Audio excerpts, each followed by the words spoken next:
Hello, Fields of Life family, and welcome to our first virtual event, our Inspire Conference. Our aim for tonight is to leave you feeling inspired to pray, inspired to be part of this global family, and inspired to give. We're excited to share with you a number of things this evening. We are going to be meeting our new CEO, Jeff Andrews. We're going to be hearing music from Nathan Jess and Leah McFall. We're going to be meeting our team in East Africa, and we're even going to have some African dancing from our Kampala office. We're also going to be hearing stories of hope and stories of transformation from across our global network. Now, I'm sure many of you who are watching tonight will have received our Love Is brochure through your letterbox, a campaign that is about showing love to over 26,000 children and young people in East Africa during this pandemic. And we hope that you found that literature really inspiring. Tonight, we're going to be talking about Love Is a few times. And just in order to start things off, here is a video to tell you a little bit about what Love Is all about. By closing all the primary and secondary schools,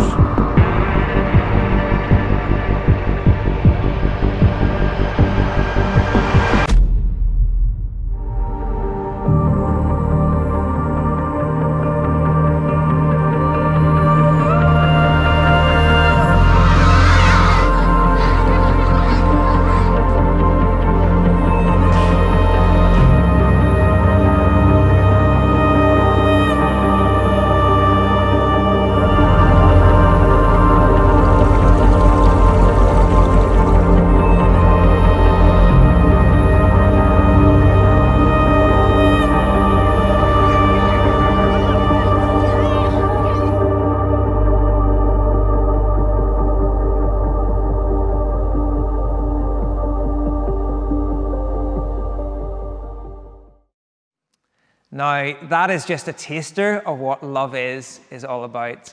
And I'm delighted to be able to share with you that every donation given tonight is going to be doubled. So please do give generously. And if you'd like to give, please visit our website at fieldsoflife.org. Now, we are keen to introduce you to our wider Fields of Life network. And the real heroes of Fields of Life are not in Northern Ireland, they're not in Cork, but they're in East Africa.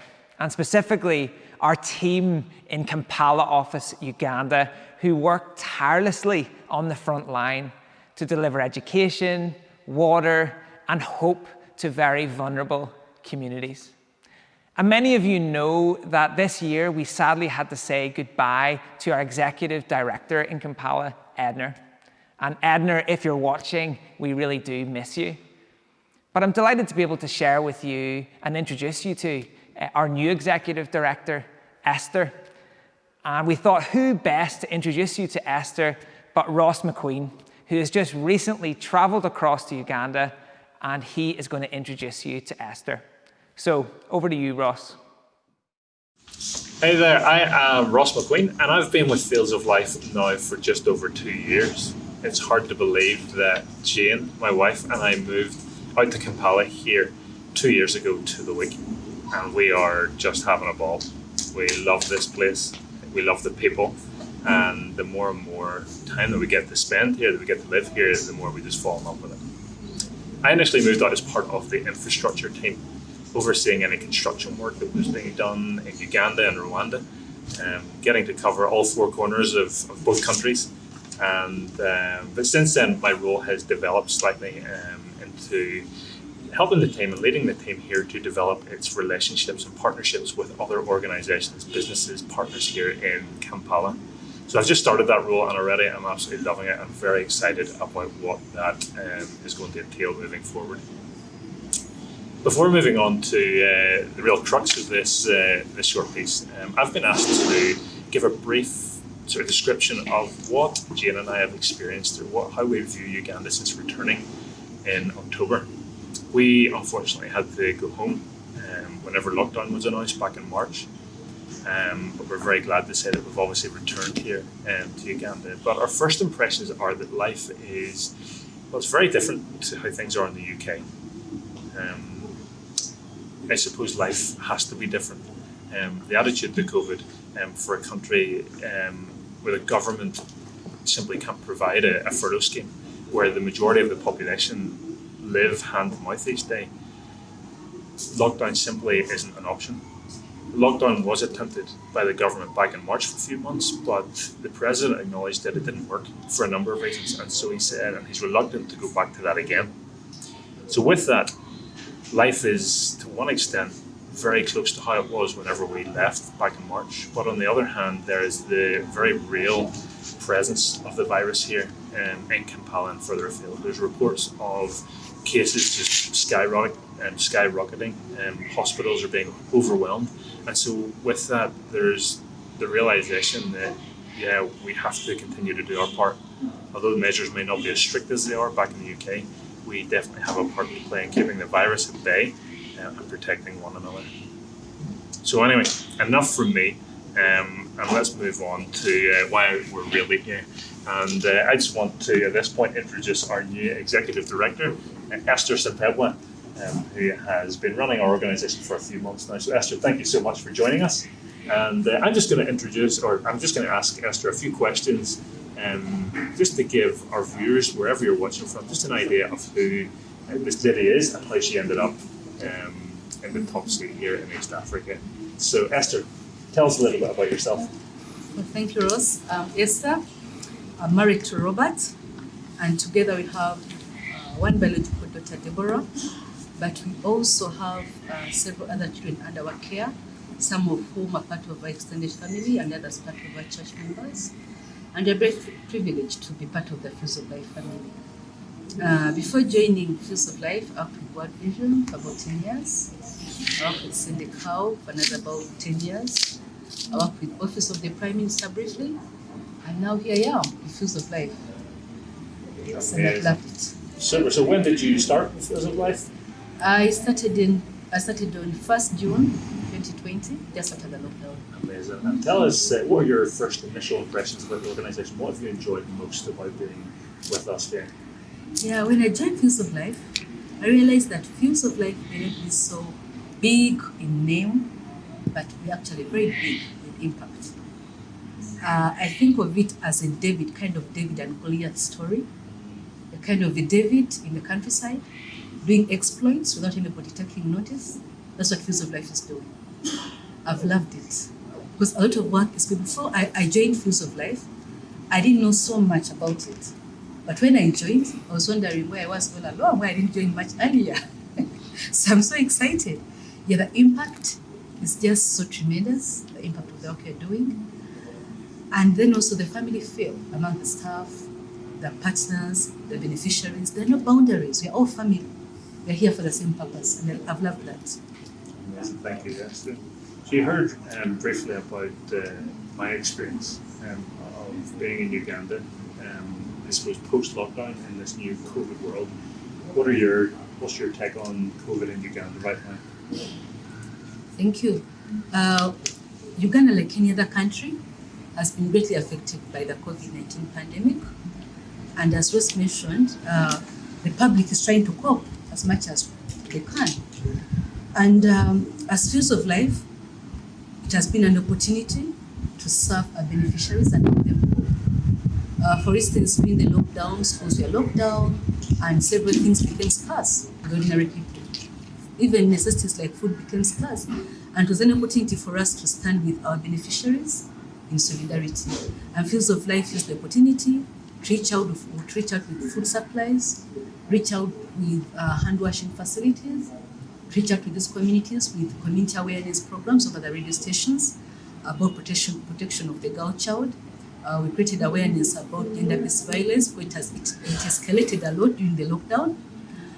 We created awareness about families supporting the children to study from home, and also distributing self-study materials to the children, to the sponsored children, which has helped them cope, because schools have been closed for now 7 months.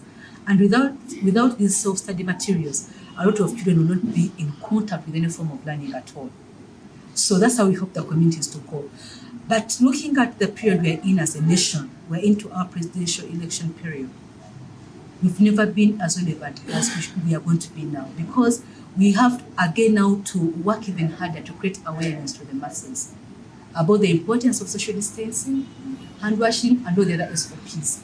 Because with all the excitement of election, even our children, because the majority, 48% of our country, is children under 15 years. They form part of the groups that run after the candidates. I know that the excitement. So we are going to be creating again a lot of awareness about the need for people to keep themselves from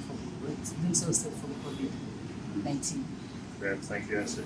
Finally, tell us, what is it about the work you're doing that gets you up out of bed and gets you excited for the day ahead? Wow, the Echo Fields of Life is the kind of work that gives purpose. That's why we work. Whenever I come to my office every day, whenever I walk into the gates of Fields of Life, I know I'm on a mission. I know that my every decision, my every signature is impacting the life of a child, is impacting the soul out there. So what brings me to work every day is that I know I'm here in this office representing several other people, the children, the women, the many men down there in the communities have trusted me to make decisions for them. Because at the end of the day, it's about transforming their lives in a sustainable way. I think about the supporters that are giving us the funds. They've trusted us, they've trusted me. So it gives me the whole purpose of coming to work every day, knowing that I'm just a steward, being trusted by partners, by beneficiaries, and by field staff. So there you have it. Amen. Amen. So thank you very much for that. There you have it, ladies and gentlemen. Our new Executive Director here out in East Africa, Esther Simpebwa. So we're just going to wrap up there just before we get eaten alive by any more ants and mosquitoes. But thanks very much, guys. See you later. See you. Thank you, Ross and Esther. Now, we wanted to introduce you to all our staff in East Africa. And we wondered, what would be the best way to introduce our talented, amazing, professional team? And like you, we thought the best way to do that, of course, in true African style, is in the form of dance. Wouldn't you agree? Have a look at this.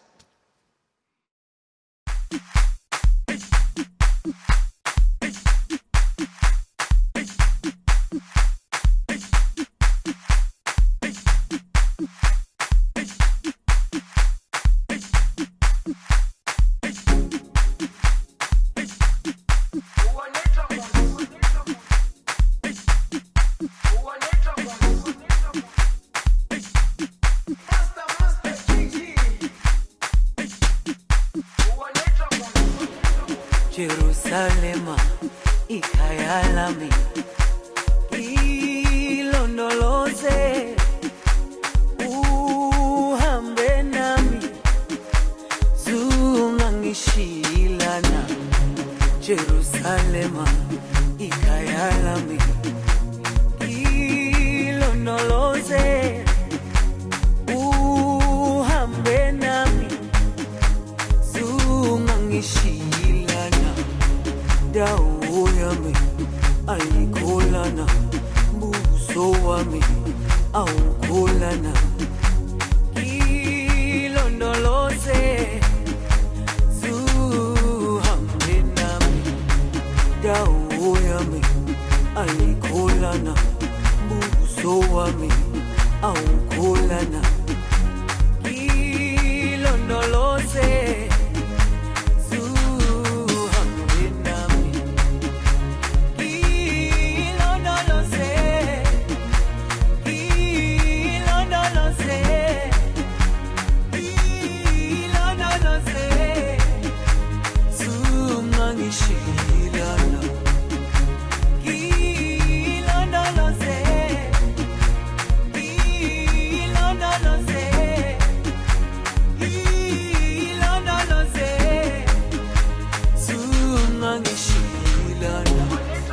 dawo yami ayikholana buso wami awukholana ilondoloze zuhambe nami dawo yami ayikholana buso wami awukholana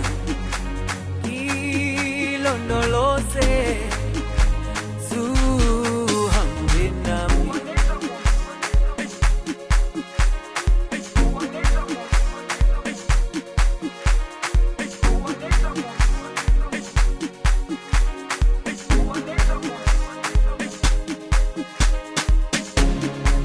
Jerusalema ikhaya lami ilondoloze uhambe nami zungangishilana Jerusalema ikhaya lami ilondoloze uhambe nami zungangishilana dawo yami ayikholana buso wami awukholana ilondoloze zuhambe nami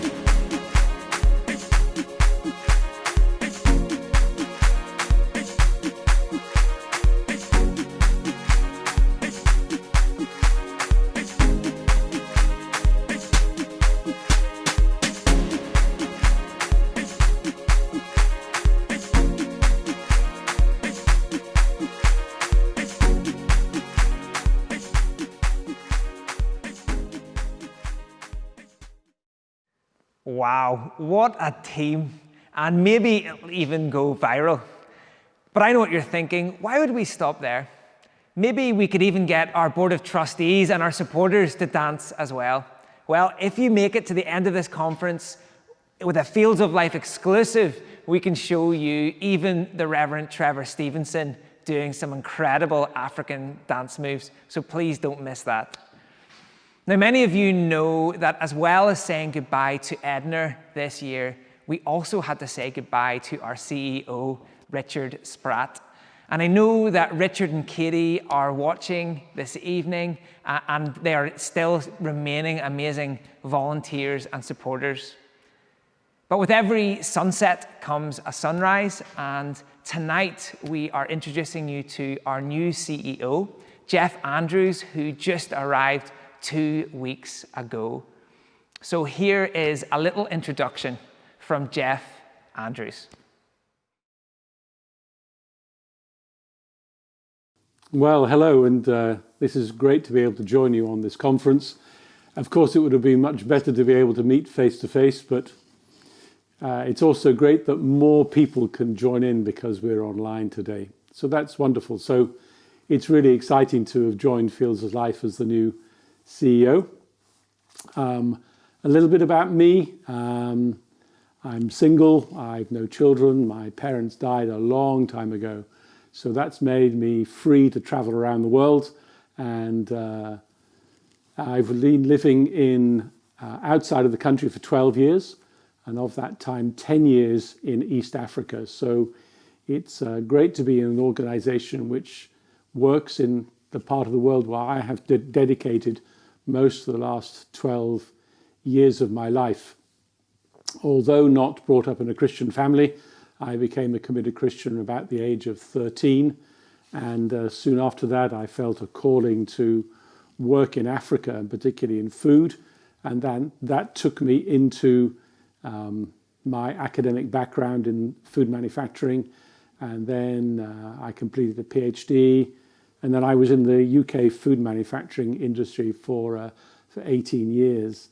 But I was always looking for that opportunity to move to Africa. And in 2005, I came across the organization MEDAIR, a Swiss humanitarian organization. And 2 years later, in November 2007, I was in northern Uganda leading a project there. I stayed in Uganda for a little over 2 years. And then since then, I've worked a couple of years in Democratic Republic of Congo, and then in Burundi. And most recently, I've just in March returned from 2 years in South Sudan. I've now moved to Belfast, Outside of work, well, I like staying active. I've just joined the gym next door. I'll be buying a bicycle in the next few days. I'm looking forward to exploring Northern Ireland on foot and on a bike.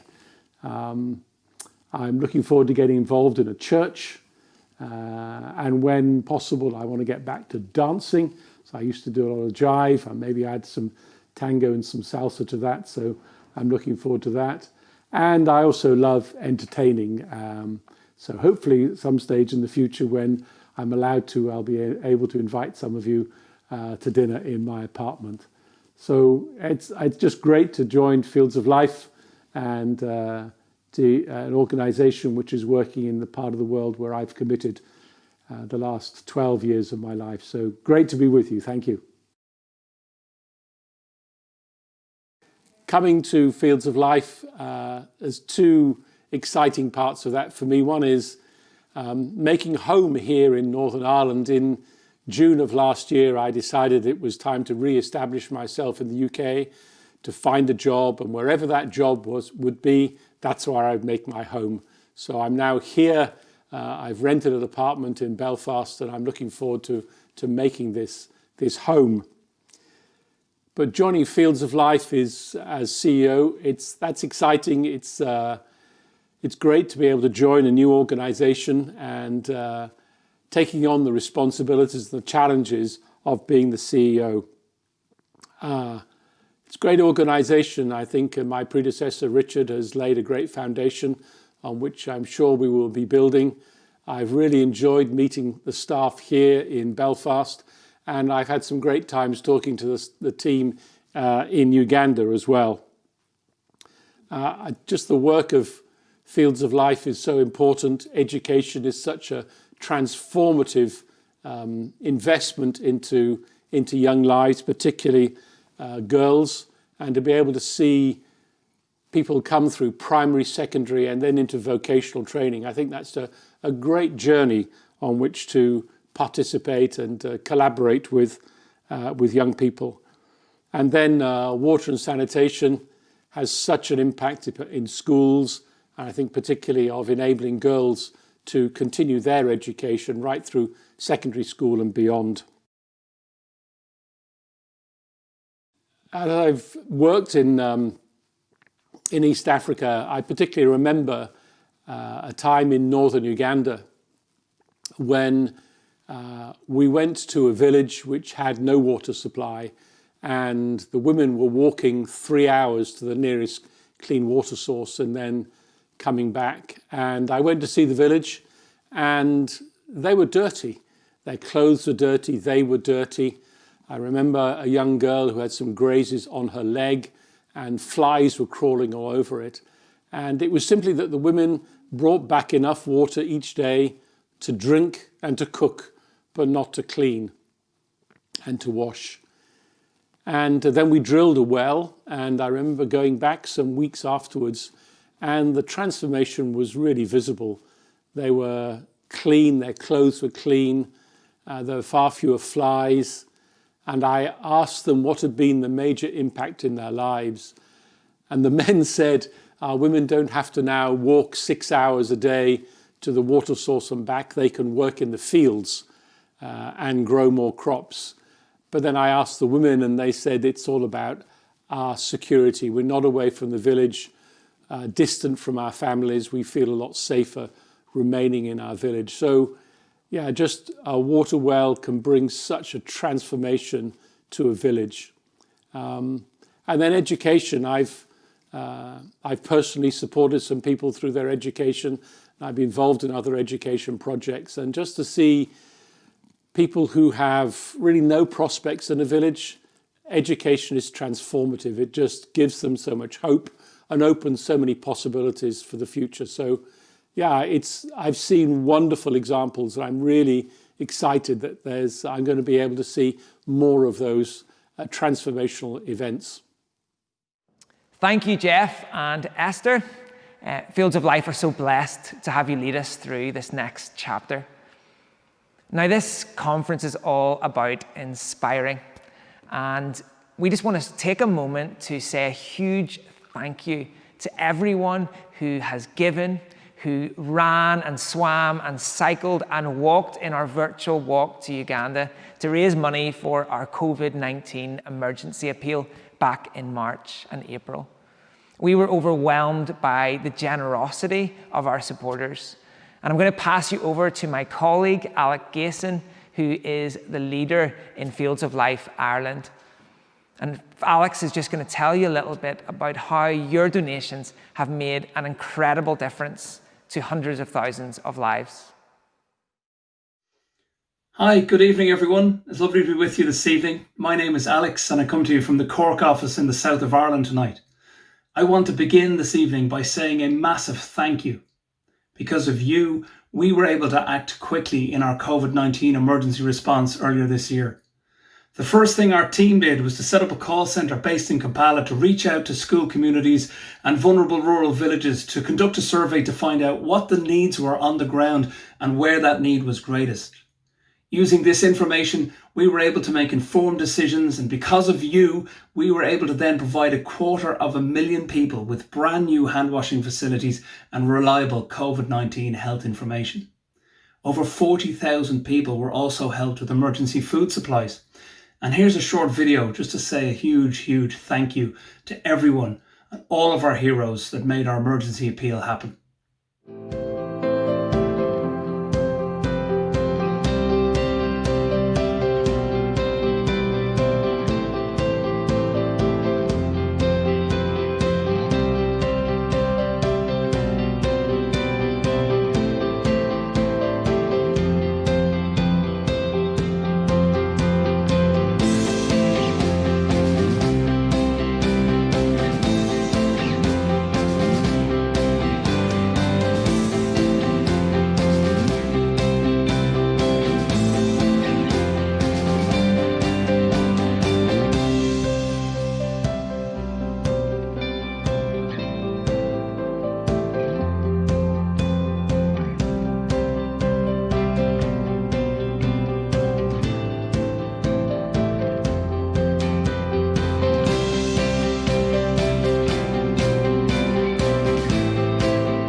Now, as many of you are aware, one of the simplest ways that we can make a difference in response to a pandemic is to wash our hands regularly with soap and water.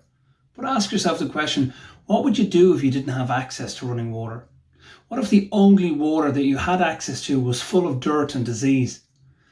I'm going to show you a quick video now of how Fields of Life is meeting that need and reaching even the most vulnerable communities in rural areas with clean, safe water. Watch this.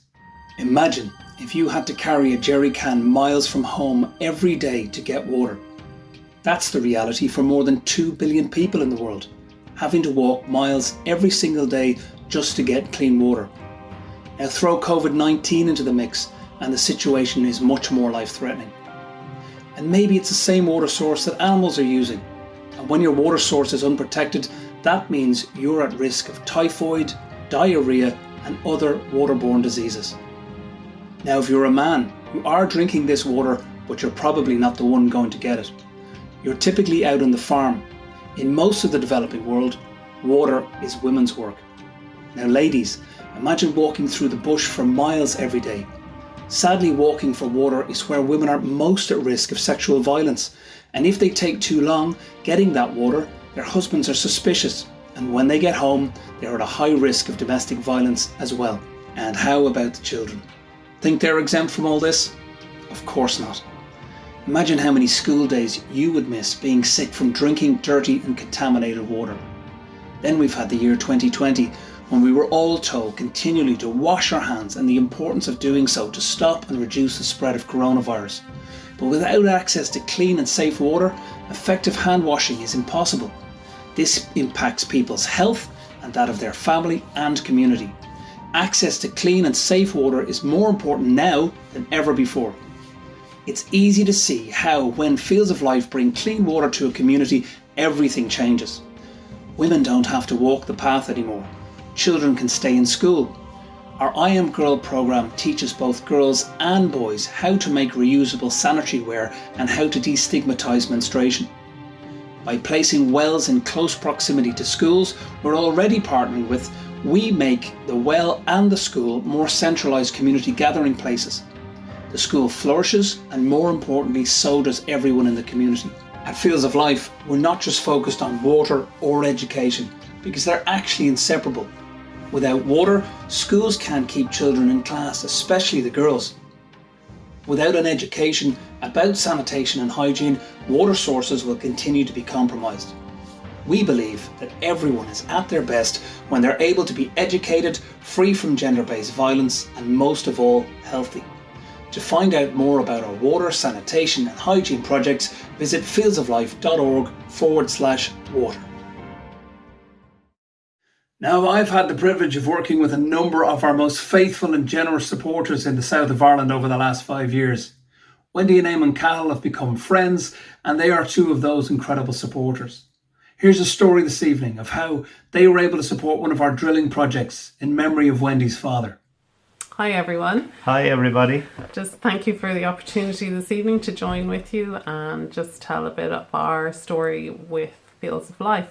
I suppose it began through my mum and dad a number of years ago through child sponsorship, and we sponsor Enoch and Olivia, and our own girls would have written to them down through the years and just built up a relationship with them, which has been wonderful.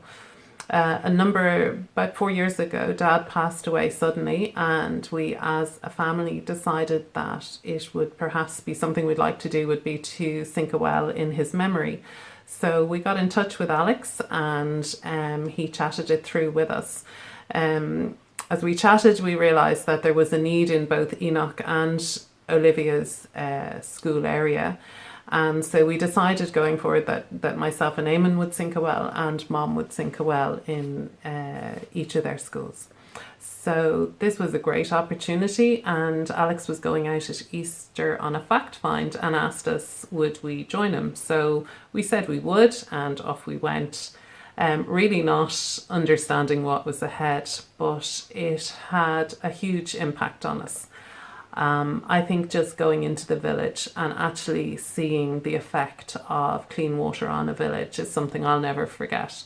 The joy of the people, just realising that the girls now could collect water safely. They didn't have to be on dangerous roads for hours at a time, and that they could also go to school now as a result of the well being directly in the village. And just that the waterborne diseases that really would have affected particularly the infants and the elderly were just gone overnight. So it just had a huge impact on us. And I think coming home, we realised that it wasn't the end of the trip. It was possibly just the beginning of something. And we've had the privilege since of bringing out our own daughter and a group of teens as well on a trip. And we had another one ready to go as well, another trip ready to go just before COVID hit. So that one is on hold at the moment. But I think that was the impact mainly on me. Yeah, and I think the word impact, as Wendy says, is probably a word that ties all what we have to say together. we were very impacted by Fields of Life. They're a very efficient and very effective charity in what they do, very transparent and a faith-based organisation. And we all were greatly impressed by that. Also, just how I was impacted personally after visiting Uganda was the joy and the strength and the resilience and the faith of the Ugandan people just bowled me over. I have never experienced such joy in my life than what I experienced from the people out there. And just if there's one person who epitomized that, we were invited to Dara High School, where the students put on a wonderful worship service and a welcome for our team. And one 17-year-old student stood up to preach, and he preached with such passion and such faith from his experience in Uganda that it all affected us deeply and profoundly. He spoke about just the spirit in you is greater than poverty, greater than disease, greater than any adversity.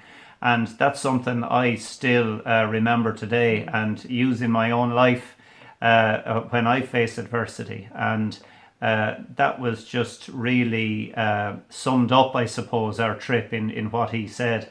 And yes, just impacted us greatly. So we just want to thank you for allowing us to be a part of your day and your evening, and we wish you all the best. Thank you. Thank you.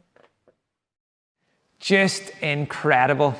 Thank you so much to Eamon and Wendy, and thank you to all of you who have given to this important work. Fields of Life have a vision to reach over 24,000 people with safe and clean water this year. And if you would like to be part of that, if you would like to give in memory of someone, or you would like to take a church team out when borders finally open again, then please don't hesitate to get in touch with someone at Fields of Life. Now, we are so humbled to have two very talented members of the Fields of Life family join us this evening. They're both singer-songwriters from Northern Ireland, Nathan Jess and Leah McFall. We are delighted that they can join us this evening, and we really hope that you enjoy listening to their music.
Nothing compares to this. What a wonderful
Jesus. What a powerful name it is, the name of Jesus.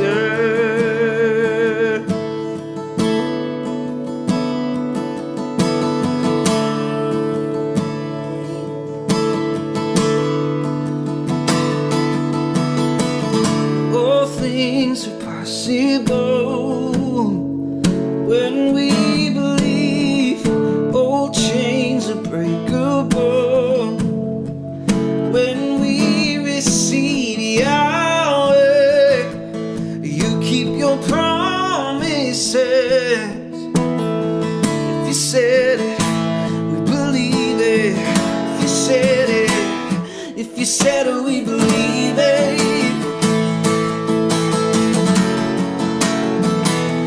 Said we believe it. 'Cause you're a man of your word.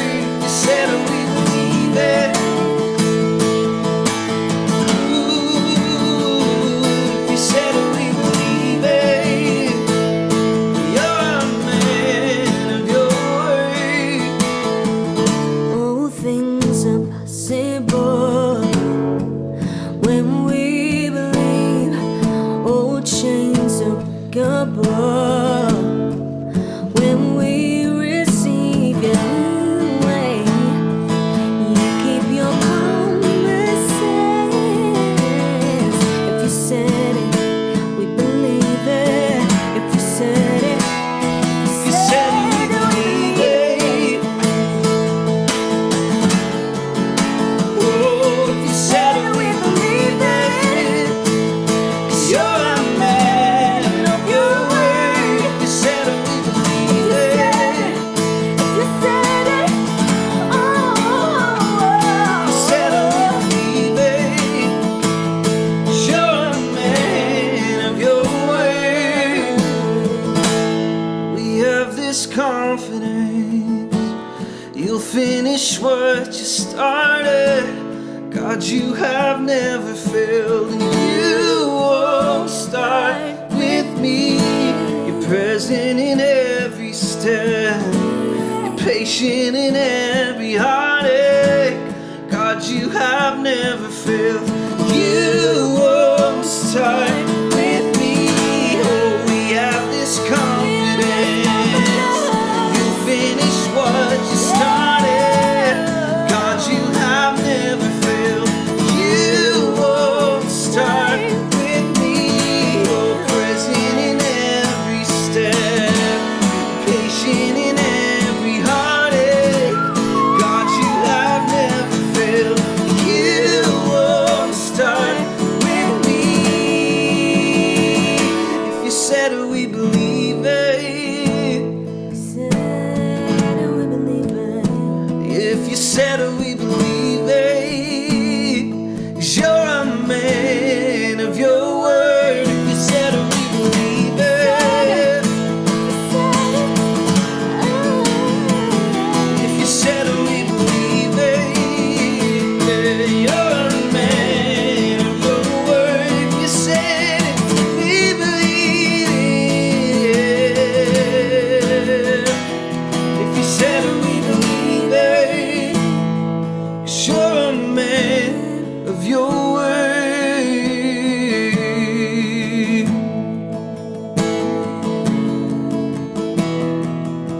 Faithful to your promises.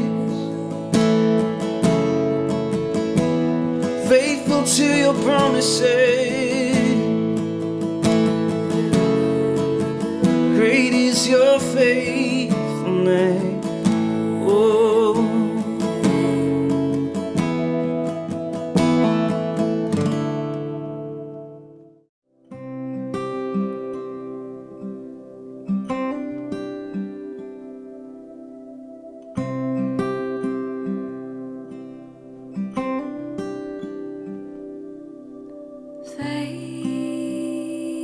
Faithful one, so unchanging.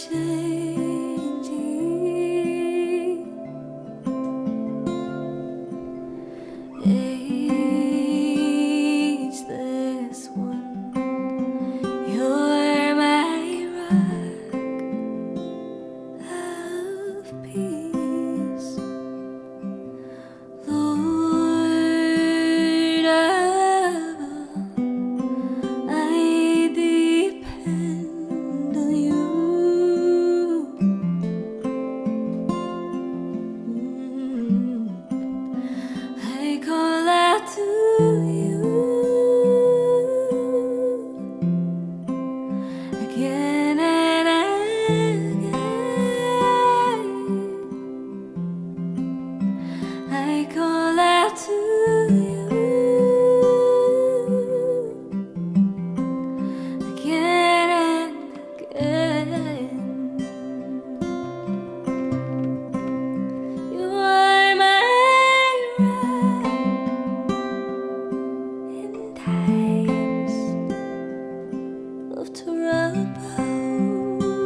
What a wonderful celebration. Thank you so much to Nathan and to Leah for leading us in those songs. As you know, Fields of Life are committed to seeing educated and skilled young people, inspired by faith, hope, and love, transform their own communities.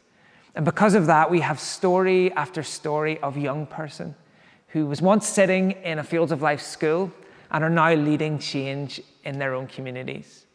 I'm going to introduce you now to our partner, Reverend Sam Opio, who leads our vocational training program in northern Uganda. And Sam is going to tell us a story about a young person that he has recently come in contact with during the COVID-19 emergency program. Hello, I'm Frank Betzer, USA Manager for Fields of Life, and it's my pleasure to be speaking today with Reverend Samuel Opio. It's so good to see you again, my brother. I wish I could be with you in beautiful Gulu. Reverend Sam, could you please tell us a little bit about yourself, your name and your family, where you're from, and your role with Fields of Life? Thank you very much, Frank. I am Samuel Francis Opio. I am married to Lydia, and together God has blessed us with 4 children. I work with Fields of Life as the project manager for Archbishop Jana Loom Vocational Training Institute in northern Uganda. I come from northeastern Uganda, but I work in northern Uganda basically as a missionary in my own country. I was attracted to northern Uganda because of the dire need of the communities here as a result of the effect of wars that took place in northern Uganda for more than 20 years. So I came here to minister to the needs of the people, especially the young people, whom I felt needed a lot of support and guidance in northern Uganda. So when I came here, I've been working with the Diocese of Northern Uganda as a priest, but also establishing a vocational training institute here that we believe is an answer to the young people in northern Uganda. Thank you. And could you tell us why the Vocational Technical Institute is so important for the young people there in Gulu and how it will be changing their lives? Archbishop Jana Loom Vocational Training Institute is legally registered with the government of Uganda. And the Ministry of Education has given us a license to operate a business and vocational training in northern Uganda. We believe this is very important for the youth in northern Uganda because the war left many young people who are orphaned. There's a high level of poverty here. Many young people have not had opportunity to go for formal education. The young girls have dropped out of school because many of them are not supported. And we have the high level of teen marriages and teen pregnancies. Currently, the condition of COVID-19 has worsened the situation here in northern Uganda. We have registered the highest level of pregnancies in a short period of time because of the lockdown. So we believe many young people are going to drop out of school. The older generation is going through a lot of depression because they cannot support the young ones. And as a result, we are experiencing a number of deaths every day and burials are taking place. Mental health issues are coming up. And so we believe the Vocational Training Institute, which is a product of the partnership between Fields of Life and the Diocese of Northern Uganda, working with Southeastern Regional College in Northern Ireland to provide a modern vocational training institute, will provide high quality skills for the young people in Northern Uganda and the neighboring countries. We also believe that they will be employable because of the quality of the skills that will be provided. Working in partnership with Southeastern Regional College, giving technical guidance and technical support and better equipment, we believe that this is achievable. Also, because of the nature of the devastating effects of war in Northern Uganda, we are targeting holistic transformation. So we believe that the VTI will benefit the young people because they will go through a counseling process, they will go through career guidance, but they will also work in areas that they best fit in terms of their skills and gifting. So that is very important. And working with the community, we should be able to transform the community. So that is very important for us. Reverend Samuel, that's so exciting to hear what the possibilities are and what is coming. You know, you have very significant responsibilities and big challenges to overcome there, but you're always so positive about what the potential is. What inspires you about the work that you do? What inspires me in Northern Uganda and generally in the work I do is to see changed lives, especially to see young people who have gone through a lot of challenges, a lot of pain, a lot of struggles in their lives. Some may not even know their own parents. Some have been orphaned and they don't have any kind of love and responsible person taking care of them. Seeing those young people become responsible and change agents in their own community inspires me. I am so encouraged to see young leaders developing out of these challenges of war and now COVID, and they become responsible.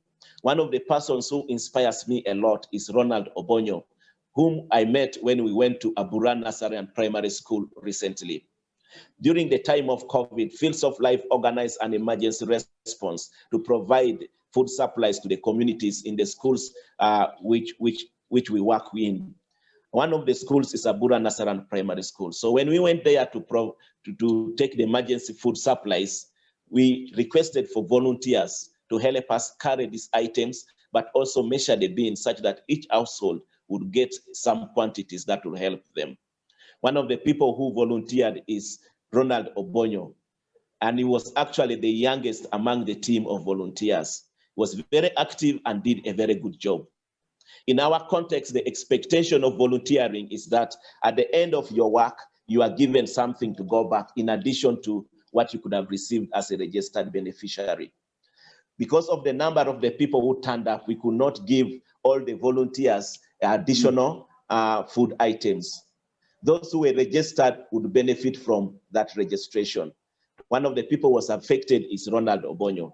So we explained to them what our situation was, and definitely they could also see that the food items will not take care of everybody. One of the people who quickly understood and went back to work was Ronald Obonyo. He humbly waited for his chance to get food items as a registered beneficiary, and he was registered as head of family. And when you look at the size of the person who is registered as head of family, it was questionable. Anyway, in our context, there are many young people who take care of their own families. But then after the distribution, I met one of the community members who is a policeman. It's called Keifa. Keifa came to me and requested that we consider one of the families in their community, which is highly vulnerable. And he mentioned that this family is a child-headed family. So I requested him to take me to meet that family. To my surprise, it was Ronald Obonyo and his siblings. And I saw the Ronald Obonyo, immediately I felt the guilt of not giving him additional food items. After practically seeing the need, I had to organize and send something for them. This is the story of Ronald Obonyo. His parents divorced and went separate ways to begin a new life. They left Ronald Obonyo and his siblings in the hands of a grandmother. Unfortunately, their grandmother died last year, leaving the children alone. So Ronald Obonyo took up the heavy responsibility and role of being the head of the family. I'm inspired by Ronald because Ronald still takes care of his brothers, but also continues with his education in Abura Nasaran Primary School. So the three brothers, Ronald and his brother Douglas and Jimmy, go to Abura Nasaran Primary School. And as a result, that makes me encouraged. I see Ronald as one of the good examples in our community of young people who are struggling to make a life, move on, and to be meaningful in the future. So I want to thank you, Frank, and the rest of the team outside there who are contributing to supporting young people like Ronald Obonyo, and especially those who will be coming to the VTI. We also want to thank all our partners who contributed for COVID-19 emergency response food supplies. This was a timely response, and I believe that because of that, many people were inspired and they are hopeful that there's a people outside there who think about them. So thank you very much. I appreciate this. That inspires me, and I'm very happy to be part of what Fields of Life is doing in Northern Uganda, East Africa, and generally where we are all involved. Thank you very much. I'm happy to be part of this family. Thank you, Reverend Samuel, and thank you for sharing that story about Ronald. I hope that the next time God allows me to be with you in Gulu, that you'll take me to meet Ronald, and so that I can hear his story too. And thanks for spending time with us today. I know all of us look forward to the day that's coming very soon when we'll see students learning at the VTI. And I pray that the Lord continues to pour out his blessings on you, your family, and everyone who's working hard to open the Vocational Technical Institute for the young people of Northern Uganda. Bless you, my brother. Doesn't that put things into perspective? And it's young people like that who are the real change makers of the future. I said at the beginning that we wanted to tell you a little bit more about what the Love Is campaign is all about. So here is a story from my colleague Naomi about a young person that she met who has left a lasting imprint on her mind. I met Judith whenever I was visiting Fields of Life projects in Uganda in August 2019. And she left an indelible imprint on me. Her story is one that I will never forget. I remember walking into this little compound, that red Ugandan soil. It was dusty and smoky, but as I approached this young girl, she ran towards me and was just fascinated by my hair, which was so different to hers. And she ran her hands through my hair, and she was so excited about the opportunity to plait it. And so I, like any young girl, love getting my hair done. So I sat down on this little broken plastic chair in the middle of this compound, and she started to plait my hair.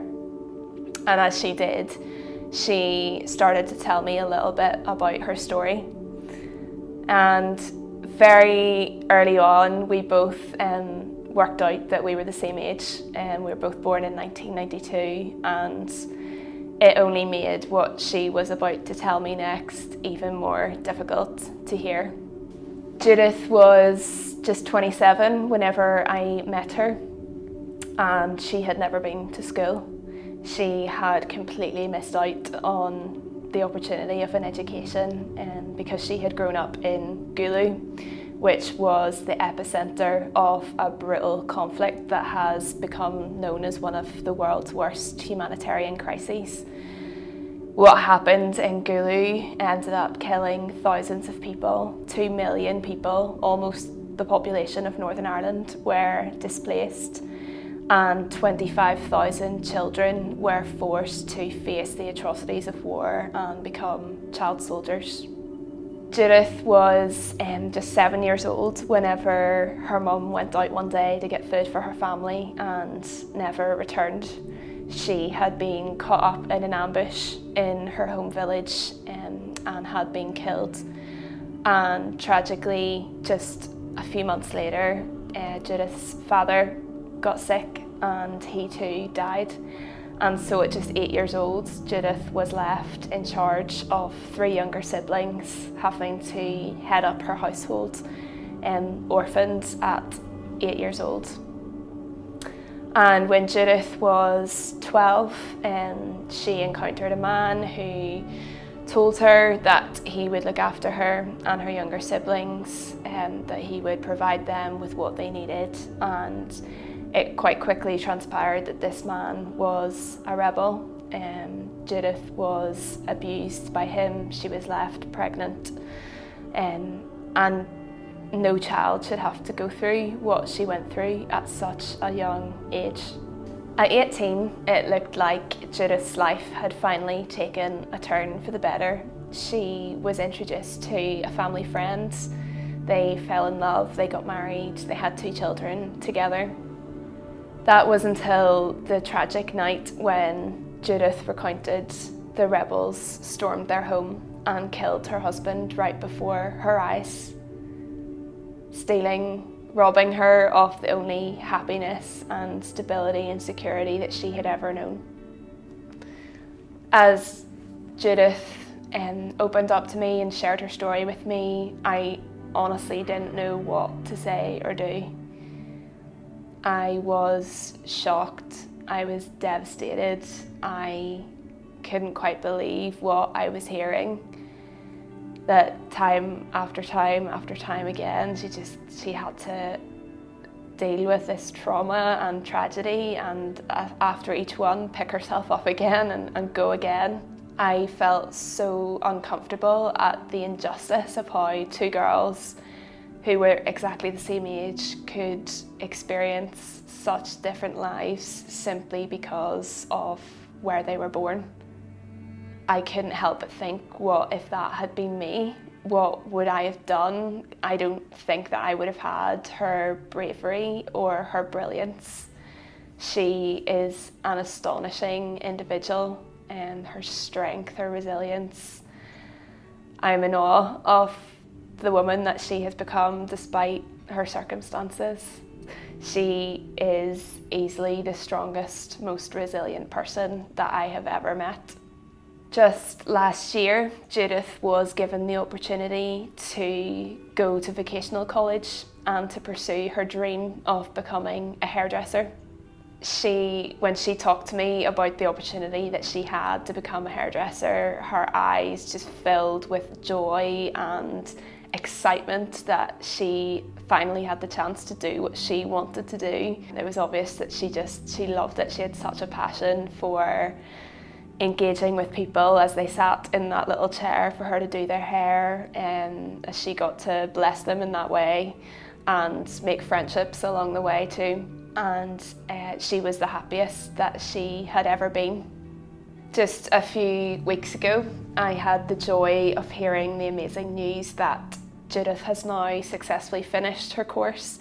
She has been able to set up her own beauty salon and fulfill her dream of becoming a hairdresser and doing what she loves to do. And because of that opportunity, she now is able to provide for her young children, to have the dignity of being able to send them to school and provide for their needs. I am blown away by this young lady's determination. What an exceptional individual to have endured all that she has and still to have the strength to go again and to try and turn her life around. What I came to realise in Gulu was that Judith's story represents a whole generation of young people who have missed out on their education. Her story is their story, and we spoke to many young people whenever we were there, and the terrifying thing was the consistency with which the same trauma, the same loss of life, loss of opportunity, loss of hope just came up time and time again. An entire generation who have missed out on their education and the opportunities that they deserve. They need our support now more than ever. You can help us to provide young people like Judith with opportunities that they need to fulfill their potential, to thrive and to flourish. Together, we can show young people like Judith what love is. By donating to the Love Is campaign, you can help protect young people like Judith from exploitation through child protection training, and you can help provide opportunities of new skills and vocational training. And the incredible thing is, when you give to the Love Is campaign, your donation will be doubled. Thank you for giving generously, and thank you for showing the next young person like Judith what love is. That love is patient, love is kind, and that love never fails.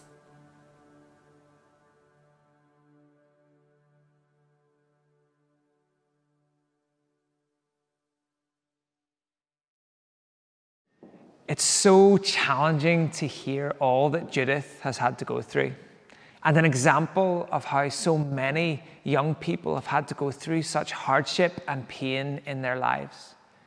If you would like to show someone like Judith that love perseveres, that love never fails, then please go to the Fields of Life website and give generously.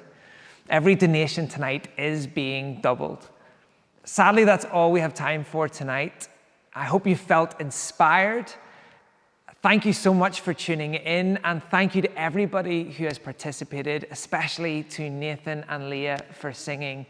To finish with, we are going to see some incredible African dance moves from across the Fields of Life family. So I hope that you enjoy that, and I hope that wherever you are, you can get up off the sofa and show us those dance moves. Thank you so much, and good night. Wamanya jetu bonge, kaduna yetu wende chiki bombe. Style ya chiki bombe, dance for me chiki bombe #1. Wamanya jetu bonge, kaduna yetu wende chiki bombe. Style ya chiki bombe, dance for me chiki bombe #1. Wole kabyo na bioliko, dance to the beat to the flow. No matter what, when na bioliko, dance to the beat to the flow. Ono yeka ya bikonyola, yes wa bikonyola. Ono yeka ya bisungula, yona ibya kusiba. Fire, fire, oh, gospel music be fire, oh. We no retire, oh, my DJ so fire, oh. Wamanya jetu bonge, kadona yetu wende chiki bombe. Style ya chiki bombe, dance for me chiki bombe #1. Wamanya jetu bonge, kaduna yetu wende chiki bombe. Style ya chiki bombe, dance for me chiki bombe #1. Wole kabyo na bioliko, dance to the beat to the flow. No matter what, when na bioliko, dance to the beat to the flow. Kanuka lango, donkuba mgongo. Yes, you could dance slow. Light up your candle. #1, ebirungi byonkolera. #2, nakayimba nenkuyimbira. #3, emikisa n'okukirira. #4, nambuli nunjijuza. Fire, fire, oh, gospel music be fire, oh. We no retire, oh, my DJ so fire, oh. Wamanya jetu bonge, kaduna yetu wende chiki bombe. Style ya chiki bombe, dance for me chiki bombe #1. Wamanya jetu bonge, kaduna yetu wende chiki bombe. Style ya chiki bombe, dance for me chiki bombe #1. Wole kabyo na bioliko.